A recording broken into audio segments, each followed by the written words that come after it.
Hello friends, स्वागत है आपका एक बार फिर से मेरे यूट्यूब चैनल ई ज्ञान अकेडमी में। तो आज हम बात करने वाले हैं एलआईसी के न्यू एंडोमेंट प्लान के बारे में। Table number 915। ये प्लान में आपको बहुत सारे फीचर्स मिलते हैं। लाइक इसमें इंश्योरेंस तो होता ही होता है, आपकी लाइफ का रिस्क कवर भी होता है और साथ ही साथ ये एक विद प्रॉफिट प्लान है। इसमें आपको प्रॉफिट भी होता है। प्रॉफिट इसमें आपको दो तरीके से होता है। इसमें आपको दो तरीके के बोनस मिलते हैं, vested provisionary bonus and final addition bonus, जिससे आपको प्रॉफिट भी होता है। और ये एक ऐसी पॉलिसी है जिसमें आपको रेगुलर प्रीमियम देना होता है, जितना भी आप इसमें अपना पॉलिसी टर्म सेलेक्ट करेंगे। तो चलिए फ्रेंड्स, स्टार्ट करते हैं हम अपनी वीडियो।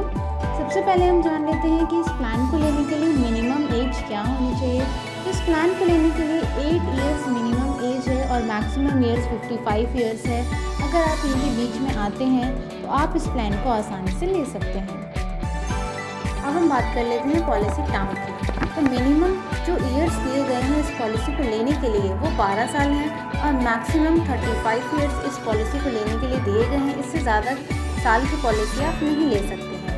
अब हम बात कर लेते हैं मैक्सिमम एज ऑफ मैच्योरिटी, यानी जब आपकी मैच्योरिटी हो रही होगी तब आपकी एज 75 ईयर्स से ज़्यादा नहीं होनी चाहिए। अब हम बात कर लेते हैं मिनिमम सम एश्योर्ड की, यानी कम से कम आप कितने लाख तक का बीमा ये ले सकते हैं। तो 1 लाख तक का बीमा कम से कम आपको लेना होगा और इससे ज़्यादा का बीमा आप 5000 के मल्टीपल में ले सकते हैं। मैक्सिमम इसकी कोई लिमिट नहीं दी गई है। हम बात कर लेते हैं इस पॉलिसी में आपको कौन कौन से राइडर्स अवेलेबल हैं। राइडर्स का मतलब आपको और एडिशनल बेनिफिट्स अपनी इस पॉलिसी के साथ क्या क्या मिल सकते हैं। इस एडिशनल बेनिफिट को लेने के लिए आपको एडिशनल पेमेंट भी करना होगा, जो कि आपकी प्रीमियम में ऑलरेडी इंक्लूड होगा, जो मैं अभी आपको बताऊंगी। तो सबसे पहले जो बेनिफिट अवेलेबल है, accidental death and disability benefit rider, accident benefit rider, premium waiver benefit rider, new term assurance rider, new critical illness rider.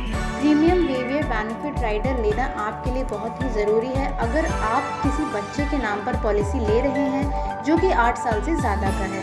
आप जिस भी बच्चे के लिए पॉलिसी ले रहे हैं उसके जो प्रीमियम जाने वाली है वो तो उसके फादर ही भरेंगे। अगर उसके फादर को कभी कुछ हो जाता है तो इस बेनिफिट यानी ये जो राइडर गिवन है प्रीमियम वेवियर, इस राइडर की मदद से आपकी जो आगे की प्रीमियम्स हैं वो सारी वेव हो जाती हैं, यानी वो सारी माफ़ हो जाती हैं। आपको वो प्रीमियम्स नहीं देनी होंगी और आपके बेटे को मैच्योरिटी पे सारे बेनिफिट्स मिल जाएंगे। हम बात कर लेते हैं कुछ अदर बेनिफिट्स के बारे में जो इस पॉलिसी की तरफ से हमें मिलते हैं। तो यदि अगर आप प्रीमियम अपनी समय पर नहीं दे पा रहे हैं तो आपको ग्रेस पीरियड का समय मिलता है, यानी कुछ एक्स्ट्रा टाइम मिलता है जिसमें आप अपनी प्रीमियम जमा कर सकते हैं और आपके ऊपर कोई भी किसी भी तरह का फाइन नहीं पड़ेगा।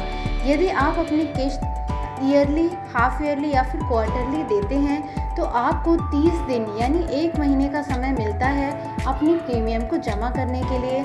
और यदि आप मंथली अपनी प्रीमियम जमा करते हैं यानी हर महीने जमा करते हैं तो आपको सिर्फ 15 दिन का एक्स्ट्रा टाइम मिलता है अपनी प्रीमियम को जमा करने के लिए। बात कर लेते हैं सरेंडर वैल्यू की। यदि आप अपनी पॉलिसी नहीं चला पा रहे हैं तो आप 2 साल के बाद अपनी पॉलिसी को बंद करा सकते हैं, लेकिन 2 साल आपको प्रीमियम जमा होनी चाहिए। और यदि आप 2 साल से पहले अपनी पॉलिसी को बंद करवाते हैं तो आपको एलआईसी की तरफ से कोई भी अमाउंट नहीं दिया जाएगा। अब हम बात कर लेते हैं लोन की। अगर आप लोन लेना चाहते हैं तो आप अपनी पॉलिसी के 2 साल बाद लोन अप्लाई कर सकते हैं। आपके लोन के अमाउंट आपके एलआईसी के प्रीमियम के पे निर्धारित होगी कि आपने अपनी प्रीमियम सही समय पर जमा करी है या नहीं करी है और कितनी करी है। अब बात कर लेते हैं रिवाइवल वैल्यू की। यदि आपकी पॉलिसी बंद हो चुकी है, किसी कारणवश आप प्रीमियम नहीं दे पाए हैं और आपकी पॉलिसी बंद हो चुकी है, तो जब से आपकी पॉलिसी बंद हुई है तब से 5 साल के अंदर अंदर आप अपनी पॉलिसी को दोबारा से चालू करवा सकते हैं। लेकिन आपको सारी प्रीमियम्स जमा करनी होंगी उस दिन तक की जब आप चालू करवा रहे हैं, और जब से आपने जमा नहीं करी है उसके बाद आपकी पॉलिसी चालू हो जाएगी और बिल्कुल पहले की तरह ही वही बेनिफिट्स और वही फीचर्स आपको मिल जाएंगे आपकी मैच्योरिटी पे। हम हम बात कर लेते हैं टैक्स बेनिफिट की। तो जो प्रीमियम आप देने वाले हैं अपनी LIC पॉलिसी की, वो भी एग्जाम्प्टेड होगी अंडर सेक्शन 80C के, और जो मैच्योरिटी पे आपको बेनिफिट होने वाला है वो भी एग्जाम्प्टेड होगा अंडर सेक्शन 10D के, वो भी टैक्स फ्री होगा। अब हम बात कर लेते हैं सेटलमेंट ऑप्शन की, यानी आप अपने बेनिफिट जो मैच्योरिटी पे आपको बेनिफिट होने वाला है वो आप पूरा एक साथ लेना चाहते हैं या फिर इंस्टॉलमेंट में लेना चाहते हैं। इस बात की जानकारी आपको पॉलिसी ख़त्म होने से 3 महीने पहले देनी होगी कि आप अपनी मनी इंस्टॉलमेंट में लेना चाहते हैं, और इस बात की जानकारी पॉलिसी होल्डर ही देगा, अगर नॉमिनी देगा तो नहीं मानी चाहिए। इंस्टॉलमेंट में आपको 5 साल के गैप में आपको आपके सारे बेनिफिट्स मिल जाएंगे। अब हम बात करते हैं डेथ बेनिफिट की, यानी कभी किसी कारणवश पॉलिसी होल्डर की डेथ हो जाती है तो उसके नॉमिनी को क्या क्या बेनिफिट्स होने वाले हैं। तो सबसे पहले तो सम एश्योर्ड दिया जाएगा, यानी जितने का आपने बीमा लिया था उतनी की राशि आपकी नॉमिनी को दी जाएगी, और उसी के साथ साथ वेस्टेड सिंपल रेविजनरी बोनस भी दिया जाएगा। और यदि आपकी डेथ पॉलिसी लेने के 15 साल बाद होती है तो FAB बोनस भी आपकी नॉमिनी को दिया जाएगा, और साथ ही साथ आप जो भी राइडर अपने लिए सेलेक्ट करेंगे वो आपके नॉमिनी को दिया जाएगा। तो आइए अब हम एक एग्जांपल के साथ इस प्लान को और भी अच्छी तरीके से समझने की कोशिश करते हैं। मिस्टर शर्मा, जिनकी उम्र 30 साल है और वो इस प्लान को 25 साल के लिए लेना चाह रहे हैं, और सम एश्योर्ड 10 लाख यानी 10 लाख का बीमा वो लेना चाह रहे हैं, और उनको जो प्रीमियम देनी होगी वो पूरे 25 साल देनी होगी, उसी के बाद उनका मैच्योरिटी पीरियड होगा।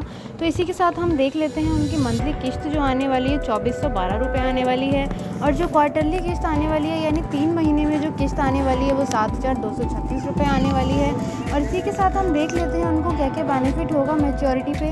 मैच्योरिटी पे उन्हें सम एश्योर्ड दिया जाएगा जो कि 10 लाख रुपए होगा, और साथ ही बोनस उनका बना होगा 11,25,000 रुपये, और साथ ही फाइनल एडिशन बोनस बना होगा 5,60,000 रुपये। तो कुल मिलाकर के आप देख सकते हैं इसमें 27,45,000 रुपये तक आपको मिल जाएंगे आपके मैच्योरिटी पूरे होने पर, यानी 25 साल पूरे होने पर। तो ये थी जानकारी new endowment policy table number 915 के बारे में। अगर आपको कोई भी डाउट हो तो आप मुझसे संपर्क कर सकते हैं। मैं शालिनी LIC एजेंट। अब